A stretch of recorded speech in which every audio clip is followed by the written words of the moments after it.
Come quick. Those urgent words from my son's teacher had me rushing to the scene, only to find Ethan unconscious on the ground. He had collided with a friend and fallen off the playground equipment. No matter how much I pleaded for help in my distress, my husband, caught up with work, wouldn't come to our son's side. "I don't care if you're working, this is going too far. Our boy is being rushed to the hospital." And that's when it hit me. The worst possible reason he couldn't rush to our son.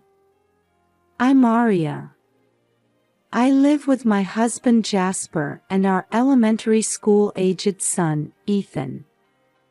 Jasper works in the hotel industry and doesn't get weekends off, so he can rarely participate in Ethan's school events. Forget parent observation days, he's never even shown up for sports day.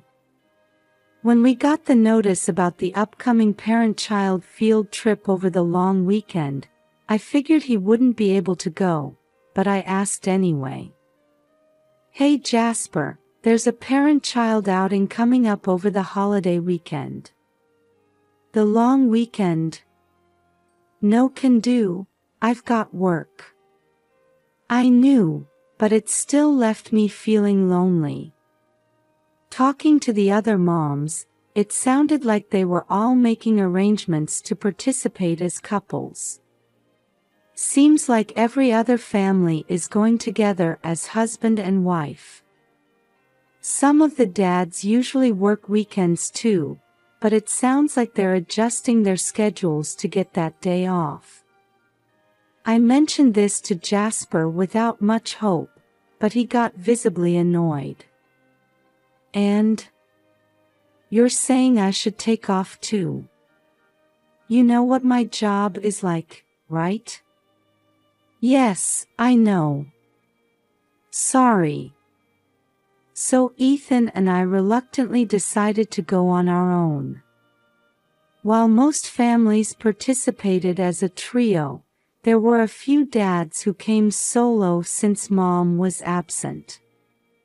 I guess some wives do have work that keeps them away. I resolved not to mind what others thought and just have fun with Ethan. Still, I have to admit I started feeling a bit lonely once the kids ran off to play together.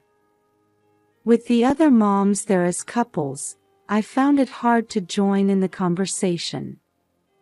As I sat there spacing out by myself, Ethan's teacher came rushing over in a fluster. "Ethan's mom. Come quick." "What? What's going on?" Ethan collided with a friend and fell off the playground. Ethan did. I hurried to the scene to find my son collapsed on the ground, out cold. His teacher immediately called an ambulance. I rode with Ethan, still unconscious, to the hospital. As soon as we arrived, he was whisked in for examination. It suddenly hit me that I hadn't told Jasper anything yet. I hastily called my husband. "Hello? Jasper. It's an emergency." Ethan fell off the playground equipment and hit his head. "He's unconscious." "What? Then forget about calling me, you should have called an ambulance." His teacher already did that. He's at the hospital getting examined now. "Oh, so you're at the hospital. Email me when you get the test results." What? I couldn't believe my ears. He couldn't possibly mean he wasn't coming, in an emergency like this. "What are you saying? Get to the hospital right now." At my shout, my husband let out an exasperated sigh. "Come on, I told you I can't take off work this long weekend, right? I don't care, this is an emergency. You're at the hospital, aren't you? Nothing I can do if I go there anyway. Anyway, all we can do now is wait for the results, so contact me again when you hear something. Talk to you later. With that, Jasper hung up on me. I stared at my phone in blank shock. He wouldn't even rush over for a crisis with our son. As I stood there crestfallen, a man approached me. Are you Ethan's mother? I'm Liam's father. It was the dad of Liam, the friend Ethan had collided with. I remembered he had come with just his son, his wife being absent. Liam's father bowed deeply to me. I am terribly sorry about all this. I hurriedly shook my head. The teacher told me Ethan and Liam ran straight into each other while running around. Ethan's inattentiveness played a role too, so please don't worry about it. Liam stood beside his father, eyes red from crying, with a bandage wrapped around his head. It's 'cause I ran into Ethan. I gently said to Liam, it's not your fault, Liam. Ethan will absolutely be okay. When he gets better, will you play with him again? Liam nodded, still in tears. His father looked relieved as he thanked me. Thank you for your kind words. My wife really ought to be here with me to give our apologies. I'm sorry about that. No, my husband can't get away from work either, so. Is your wife also working? No, Liam's father hesitated a bit. Actually, my wife is off traveling with a friend. It was scheduled from before this field trip, and she couldn't cancel it apparently. It's embarrassing. Oh, I see. I've been trying to contact her repeatedly about the accident, but I can't seem to get through. I still haven't been able to tell her. Just as Liam's father finished saying this, his phone rang. Oh, it's my wife. Excuse me for a moment. He rushed to answer it and apprised his wife of the situation. So that's what happened. How soon do you think you can get here? 2 hours. But how will you get back? You can't drive yourself. Oh, with your friend? That's good then. Okay, be careful. Hanging up, he reported to me with relief, sorry about that. I got in touch with my wife. She said a friend who had business near here will drive her over. It'll take about 2 more hours though. I see. Just then, I got an incoming call on my phone. Oh, it's my husband. Pardon me. I excused myself and took the call. Jasper, what is it? I'll be able to head over there after all. I'm off work in about 2 hours, then I'll come straight there. Really? That's great. After I hung up, I updated Liam's father too. My husband says he'll be here in about 2 hours as well. I'm glad we'll both be able to greet each other properly. At that point, I got called in by the doctor. The test results showed nothing wrong with Ethan. He had simply lost consciousness from the temporary shock, and now we just had to wait and see. Being told, there's nothing wrong, wasn't exactly comforting when we didn't know when he would regain consciousness. Still feeling uneasy, I exited the exam room to find Liam's father waiting for me, cradling a sleeping Liam in his arms. To take our minds off things, we started chatting about each other's family situations. Liam's mother is a stay-at-home mom, but lately she's apparently been going out a lot with friends on weekday evenings and weekends. At those times, his father takes over the childcare. Since my wife watches Liam all day on weekdays, I figure the least I can do is let her have freedom in the evenings and on weekends. But if I knew this would happen, I should have made her cancel her trip for the field trip at least. Hearing his story, I couldn't help comparing him to Jasper. My husband goes off on his own to unwind not only on work weekends, but even on his days off during the week. In contrast, Liam's dad actively participates in parenting. I found myself confiding in him, venting about my husband. As we talked, a strange commonality suddenly struck me. Jasper and Liam's mom's activities were matching up at every turn. The days they couldn't attend events, the weekday evenings they'd go out, they were the same. Suspicion rising, I probed. Come to think of it, my husband went on a business trip to Shizuoka last month. Oh? When was that exactly? The first weekend of last month. My wife said she was going on a trip with a friend on that exact same weekend. She brought back souvenirs from Shizuoka. It couldn't be. He and I looked at each other in dawning realization. It had been nearly 2 hours since Jasper and the others had called. Jasper got in touch first. My husband says he's about to reach the parking lot, so I'll go meet him. Telling Liam's father that, I headed for the lot. Peering cautiously into the car, I saw the passenger seat was empty. I'd been half expecting Liam's mother to be with him.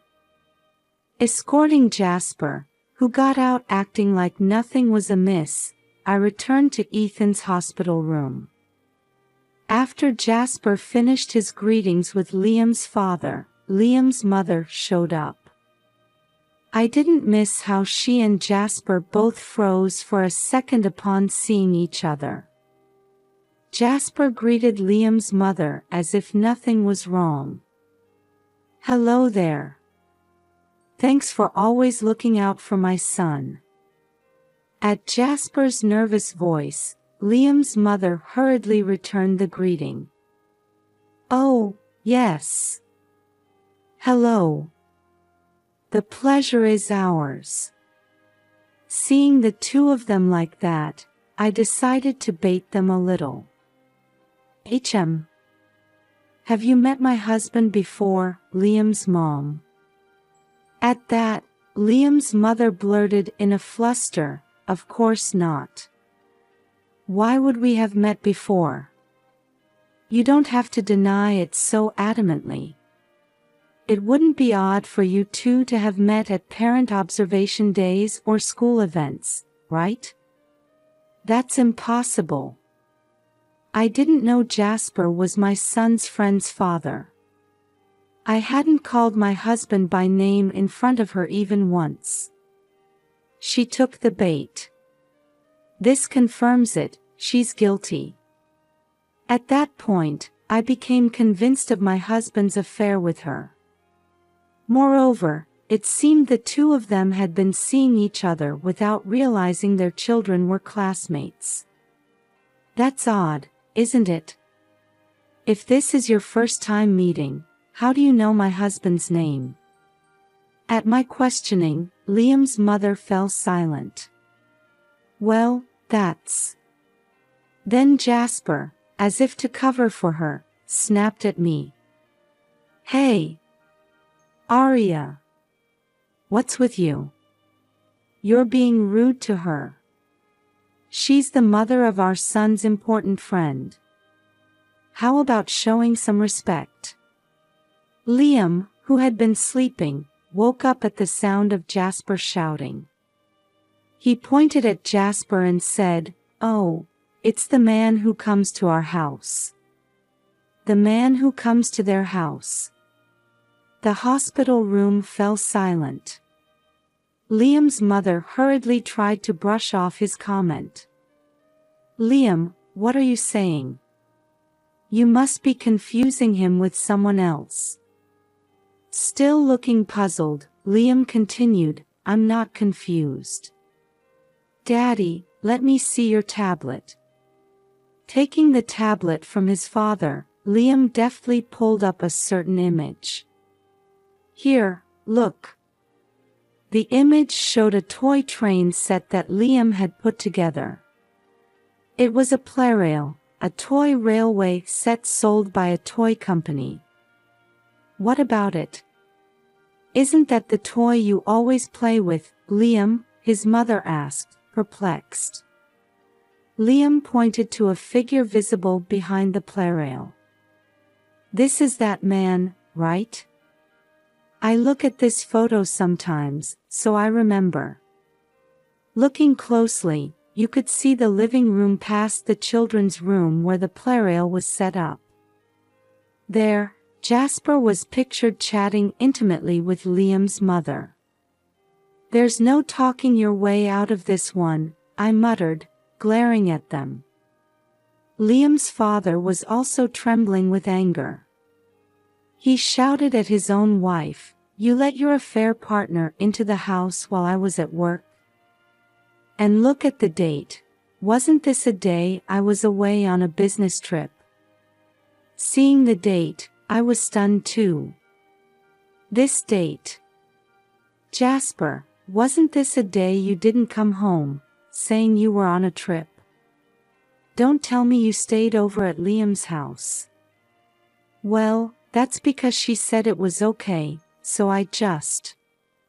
Jasper readily admitted to the affair, pinning the blame on Liam's mother. Hearing this, she hurriedly objected. "What? You're blaming me? Weren't you the one who said, it's a waste of money to stay somewhere else?" Liam's father put a stop to their unseemly squabbling. "That's enough. Letting your affair partner stay over in a house with children, you're a failure as a mother. Absolutely despicable. I'm thoroughly disgusted with you." Startled by his words, Jasper seized the chance to make his mistress the villain. "I really do think this woman is unfit to be a mother. At least I've never met up with her in front of Ethan. I cherish my child." What? What is he even saying? The nerve of this guy. A seething anger toward my husband rose up in me. "Don't give me that crap. When Ethan fell unconscious, you made excuses about work and wouldn't even come back. That's not true. That's why I rushed to the hospital, isn't it? That's only because she decided to come back.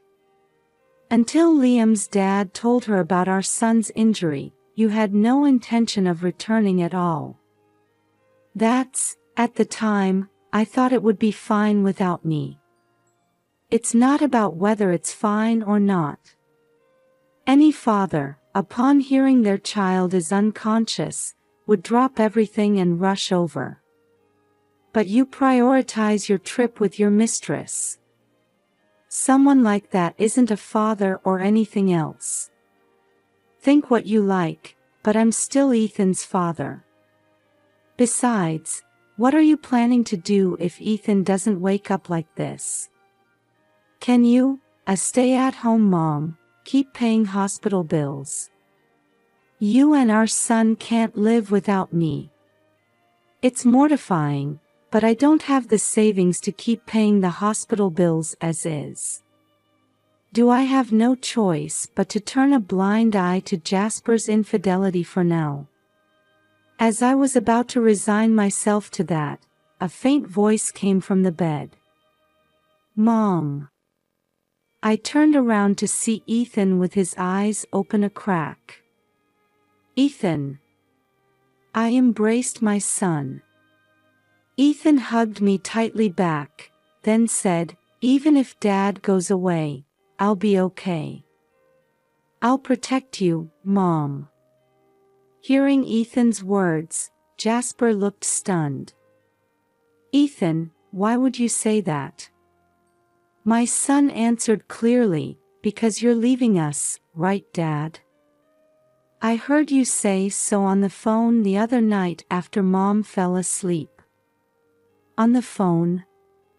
"When I got up to go to the bathroom, I heard you talking. You said, 'I don't feel anything for Arya anymore. If it weren't for our kid, I'd leave right away to be with you.' That's what you said, right, Dad?" "That's..." The color rapidly drained from Jasper's face. "So I'll grant your wish, Dad. I don't mind not being your child anymore. I don't need a dad like you." Jasper looked shocked at our son's declaration. I, on the other hand, made my decision thanks to Ethan's words. My mind is made up. I want a divorce. As I told my husband this, Liam's father held out a business card to me. "I'll help you with your resolution." The business card stated he was the head of a law firm. Besides this photo, there must be plenty of other evidence. "Leave the claims for alimony and child support to me. I intend to properly claim them from my wife too, so it's killing two birds with one stone." At his words, Liam's mother suddenly grew flustered. "Wait. I haven't agreed to a divorce yet. I'm not splitting up with you." Liam's father coldly declared to her, "Huh? A cheater like you doesn't get a choice." A rock-bottom excuse for a mother who has an affair in front of her child won't be granted custody either. "If you still object, we'll take it to court, okay? You know my high success rate in trials, right? And I've got all these advantageous conditions lined up. There's no way I'll lose." Perhaps realizing it was futile, Liam's mother's shoulders slumped. She consented to the divorce papers and payment of alimony. Seeing that, Jasper also signed a sworn statement pledging to pay his wife alimony and child support.